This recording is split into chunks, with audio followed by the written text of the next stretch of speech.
in parts of Utah. We have a flood. Hear from a team of meteorologists that found themselves in the path of a deadly EF4 tornado. I don't actually think we're going to make it. Do white cars really stay cooler than black ones? The white reflects the heat. Dark really soaks in the heat. And we'll help you better understand what causes the northern lights to look so beautiful. The colors are a direct result of what molecules they hit. From our nation's capital, this is the National Weather Desk. Good morning and welcome to the National Weather Desk. I'm Angela Brown. The fifth named storm of the season has its sights set on portions of the Caribbean. Tropical storm Ernesto could bring flash flooding and possible mudslides to several islands. Right now, it's not expected to threaten the mainland U.S. Now, Florida meteorologist Lauren Oleski is tracking Ernesto for us this morning. That's a tropical storm. Winds at 40 miles per hour right now, but we do expect this to strengthen over the coming days. Out near parts of the Antilles right now, it'll maybe just go by Puerto Rico. Of course, it'll still bring them heavy rain and gusty winds. I'm talking about the exact center of the storm. And then as it moves north, it's going to likely become a hurricane. Bermuda's going to have to be on alert for this, as we could see a strong Category 2 there by the weekend. This is not a threat to us. It might increase our rip current risk a little bit, but again, no direct threats from Ernesto. Tropical alerts currently in effect for parts of the Antilles right now. That does include Puerto Rico. So this is our name list for the year. We've got Ernesto here. Next name on our list is Francine, and then Gordon. Hurricane season ends November 30th. And a 4.4 magnitude earthquake rattled Los Angeles on Monday afternoon. Moments after the quake hit, firefighters fanned out across the area to check buildings for any damage. Nothing significant was found, with the exception of a broken water pipe at Pasadena City Hall. There were no reports of injuries either. Many folks in the area were really caught off guard. Check out this video from inside one woman's home as the quake hit.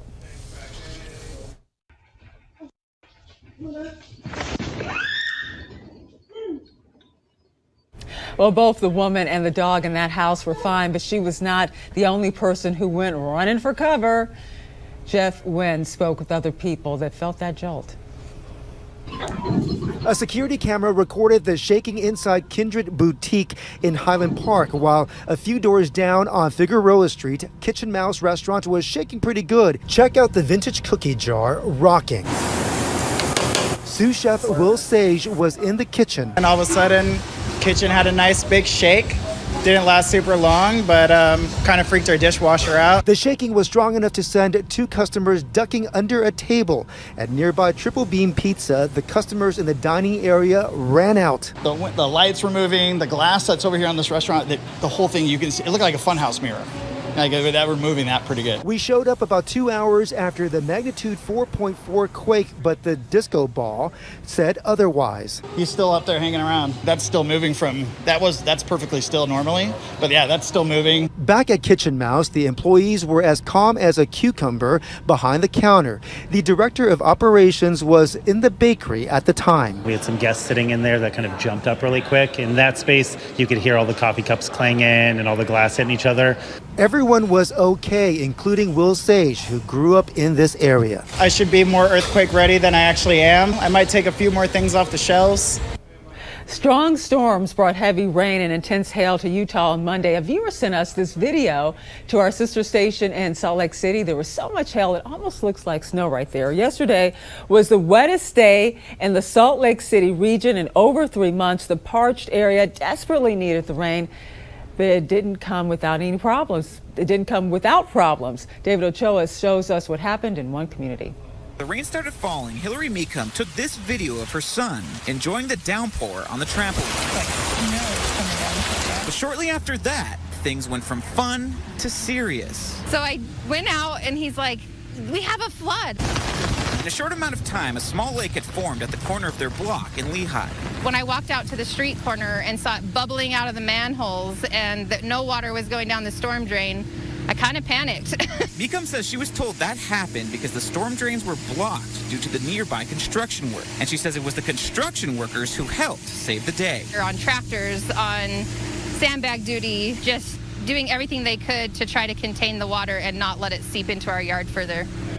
And in the Carolinas, people are still dealing with closed roads that washed out during Tropical Storm Debbie. The Lumber River is intruding into people's homes after seeping past its banks. Tanya Brown has more from southern North Carolina. You can't drive down portions of West Carthage Road in Lumberton due to water steadily streaming across it. Robeson County leaders are closely monitoring the Lumber River, hoping it won't rise any higher and will soon go down. Brenda Lowry tells me she had major flooding following Hurricanes Matthew and Florence, but this time it wasn't as bad because of the changes she made on her property to keep the water at bay. The last hurricane we had to dig a big ditch behind our house to make sure the water would run off and we would never have that problem again, but we still had, the ditch was filled up full of water this time. That's what helped us. So I am trekking back here off of Pine Log in an area where a young man and his dad went to go check on their property. You have to be very careful how you walk because the water is so high. I made it to the property, and the father and son aren't sure if their home has water inside it or not. In the meantime, Robeson County sent teams out Monday morning to talk with neighbors in flooded areas to learn what can be done to help. Most community members say all they can do right now is wait for the water to dry up. And for the second consecutive night, the northern lights were visible in parts of the U.S. On Sunday night, people from New England to the Pacific Northwest, as far south as Texas, were able to see the aurora borealis. This morning, we were getting new reports. They were visible in Wisconsin, Michigan, and other northern states. This is all thanks to a rare, severe geomagnetic storm. Meteorologist Roger Bailey explains how the lights form and what determines their colors. So we are in the middle of a really active cycle within the sun. It's on an 11-year cycle, and we are in that high activity period. And the northern lights are caused by the solar wind coming off of the sun. But, you know, now we're in that active period, what we're getting are more of these bigger solar storms. So what's going on? Well, first of all, the Earth is protected by most of these solar storms by its magnetic field. Works just like that invisible magnetic field on a regular magnet. You can't see it, but at the poles, it's a little bit weaker. So what happens is when we get these stronger solar winds from a solar storm to come in, more of that energy of all kinds, because we are not just getting visible light and heat from the sun, we get it in all kinds of ways. We get it from ultraviolet light to X-rays to infrared, and you know, you can't see all these things and sense it, but you know, some of that energy, especially in those solar storms, makes it in, especially by the poles where that magnetic field draws in those charged particles. So when those charged particles land in the North Pole or anywhere in those northern parts of the Earth here, we're talking about it exciting the gases in there. It works just like a neon light bulb. The electrons excite the gases inside of a neon light bulb, making them glow. Well, here, the charged particles hit those molecules, including oxygen, nitrogen, making for those stunning colors. And the colors are a direct result of what molecules they hit. For instance, they hit oxygen, they make the reds and the greens. They hit nitrogen, they make those blues, and the purples that we see, they're just spectacular. And now let's check to see the weather in cities around the world today. And we start this morning in the Swiss Alps town of Zermatt. The mountain peak you see on your screen is the Matterhorn, which is higher than 14,600 feet. It's been a sunny day there today with a high of 74 degrees Fahrenheit. Next, we head south of the equator to South Africa. Now, this is the Keaton-on-the-Sea, a small coastal town known for its beaches in the country's eastern Cape. It's a nice day there today with a high of 85, but it will be unseasonably cool tomorrow with a high of just 62. And San Salvador is the capital of the largest city in El Salvador in Central America. It has a tropical, wet and dry climate, and August is part of the rainy season. So there will be scattered showers there today with a high of 84. On average, it rains around 20 days in August.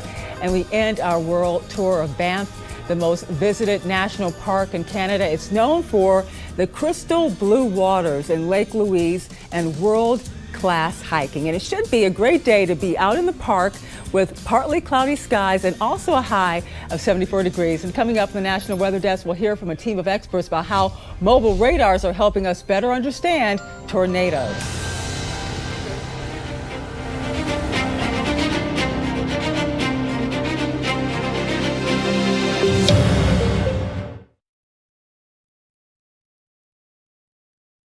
I'm meteorologist Charlie Lopresti with Look at the Northeast. It's a nice looking day on tap in the Northeast. We have a lot of sunshine, comfortable temperatures, and low humidity. We'll take that. Low 80s will do it for highs with a lot of sunshine. This is about 3 o'clock in the afternoon today. Notice just about unlimited sun.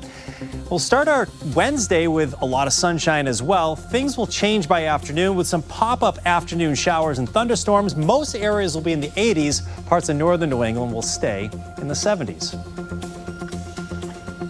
I'm Chief Meteorologist Gerard Jabali. Here's a look at the mid-Atlantic region. We're staying mostly dry as we head through your Tuesday, with the exception of just a stray sprinkle across the area, a very light shower. Other than that, we're going to not see much rainfall coming. The lower humidity is going to stick around for some time, and temperatures remain fairly comfortable in the 80s for most of us. In the upper altitudes, we're talking about still in the 70s, but no rain to really come our way until we get later into the weekend.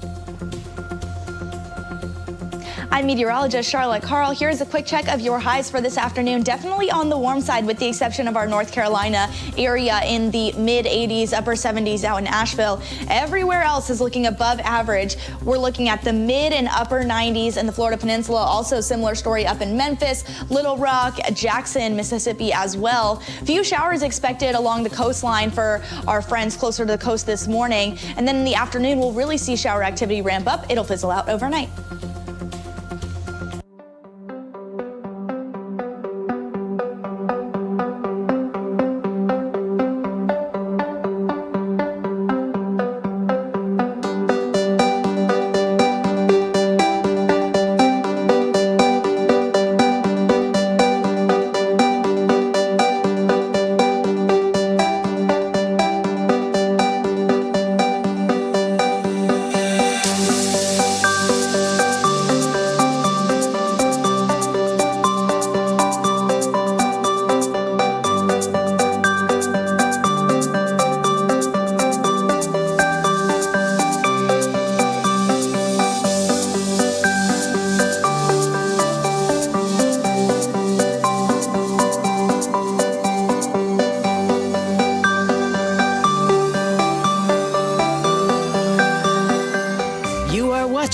The National Weather Desk. 20 years ago, Hurricane Charlie struck Florida. It was one of the strongest hurricanes to ever strike the United States and the first of 4 in Florida in 2004. Meteorologist Jennifer Collins looks back at a very active year.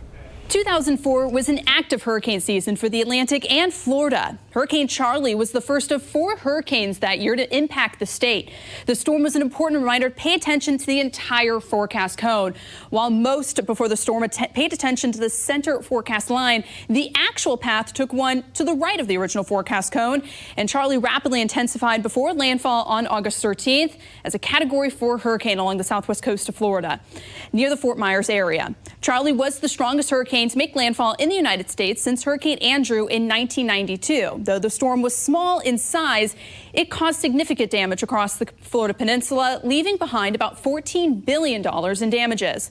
Just 18 years later, Hurricane Ian in 2022 made landfall in the exact same location, Cayo Costa.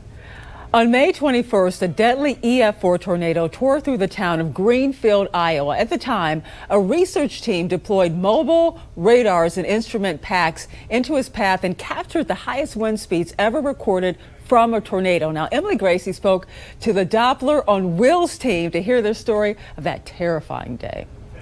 We knew it was probably going to be a serious day. Conditions were absolutely right for it. The other concern is that storm motions were kind of progged to be quite rapid. So 45 plus miles an hour, which makes it pretty difficult to deploy a team with multiple vehicles and different types of sensors. I mean, you really have to move quick for that.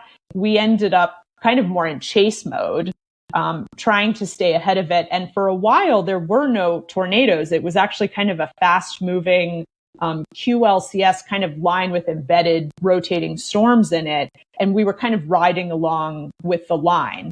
And at some point, a couple of primary vortexes occurred. You know, it was a little bit of a guessing game because some of them were down for a little while and then dissipating. And then at some point, what became the Greenfield tornado came down and stayed down. we deployed the first Dow 6 on the west side of Greenfield, about 6 or 7 miles out of town, because the way the tornado was moving, it actually looked like it was going to pass west of town. You know, you kind of have that moment where you're like, this is big and I need to be really careful with my own thoughts and what I can't unsee in the very near future. Like, this is going to be a big event. And then we actually drove through Greenfield moments before it was impacted. He said, okay, Scout, go ahead, head toward town, try to drop 2 or 3 pods and go through town. And at that point, the tornado was just south of town and turning.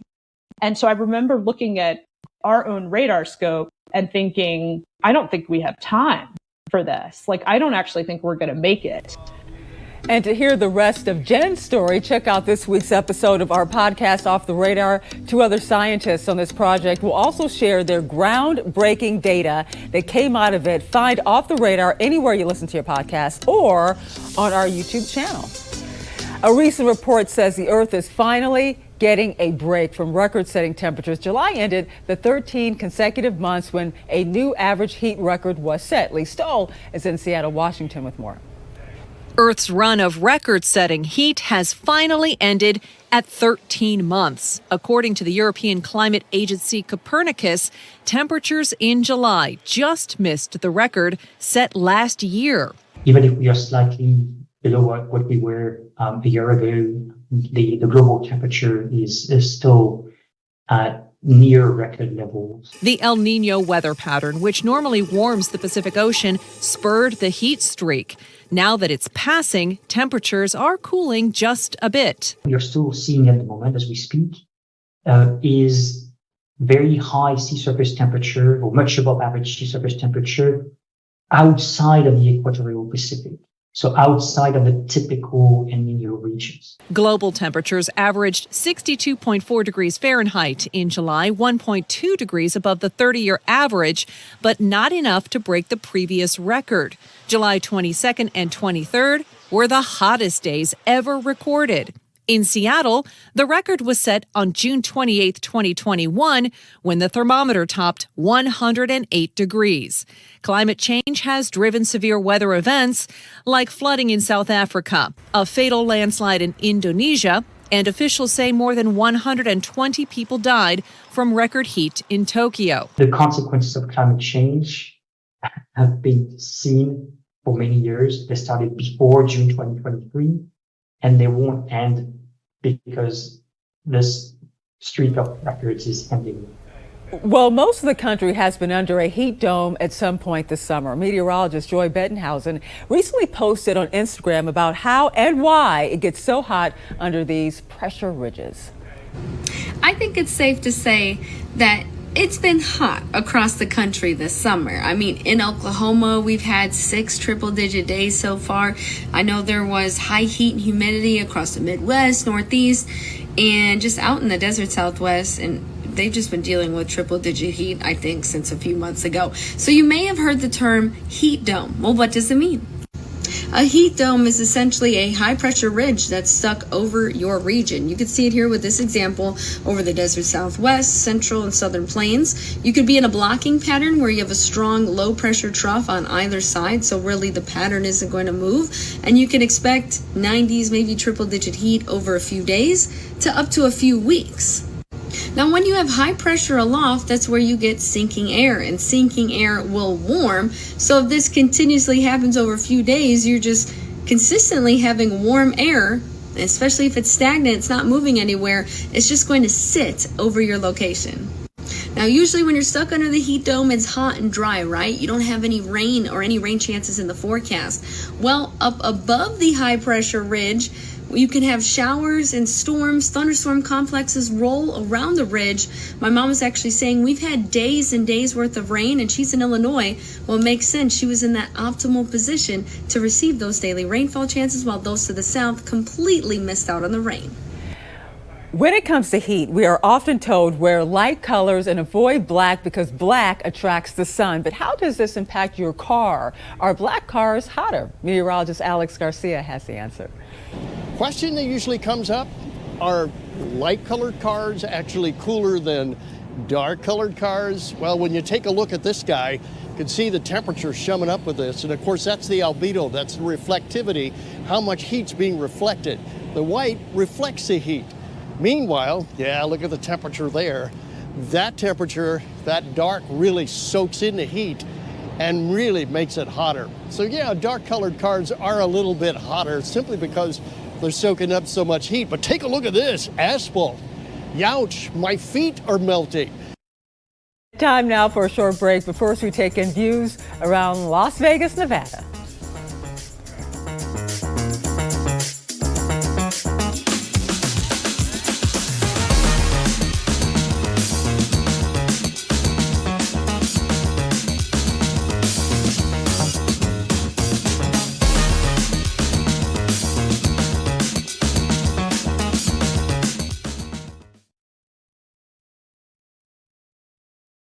Well, very good Tuesday morning, everyone. I'm meteorologist Andrew Buck-Michael. We have some scattered rain across the southern plains for the day today, and a lot of 70s and 80s. The only place looking to get into the 90s would be there in Wichita, 92 for the day today.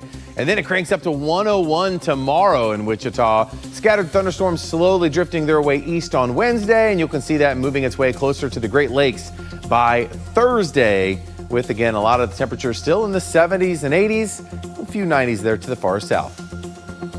Good morning, I'm meteorologist Alex Garcia. Here's a look at your regional weather. Starting off a little warm, in fact, too warm for Brownsville, 81 degrees. Cooler as you get up toward the north, back up to Amarillo around 74.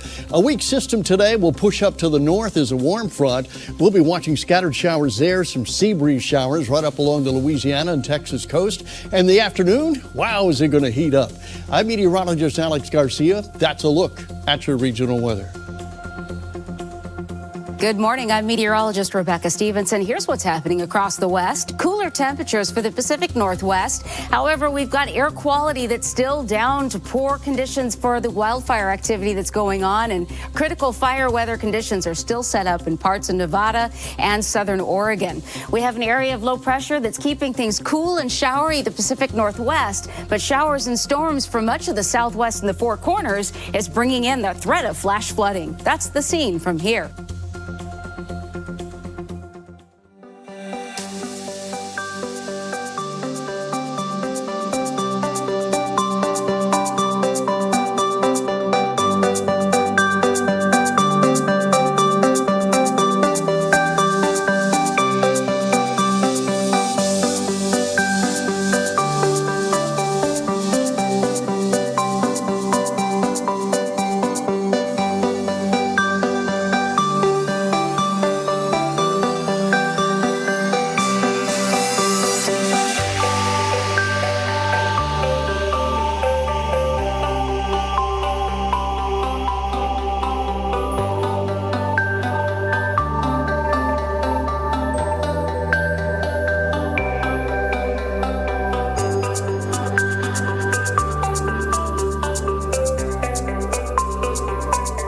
You are watching the National Weather Desk.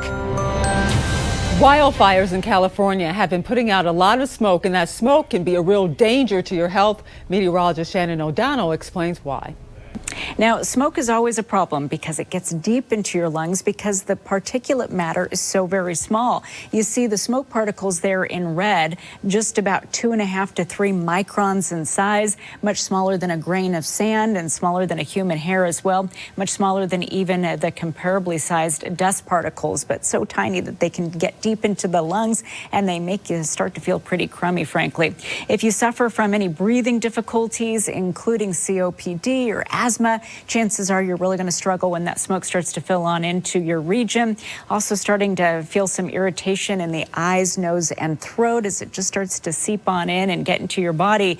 And eventually it just makes you start to feel kind of queasy and nauseous. You can get headaches and fatigue, and eventually it's pretty hard on your heart and lungs as well. For the National Weather Desk, I'm meteorologist Shannon O'Donnell. And looking for more great weather content, you can find us on all your favorite social media platforms. Just search the National Weather Desk. We'll be right back.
And thank you so much for joining us. I'm Angela Brown. Make it a great Tuesday, and I'll see you right back here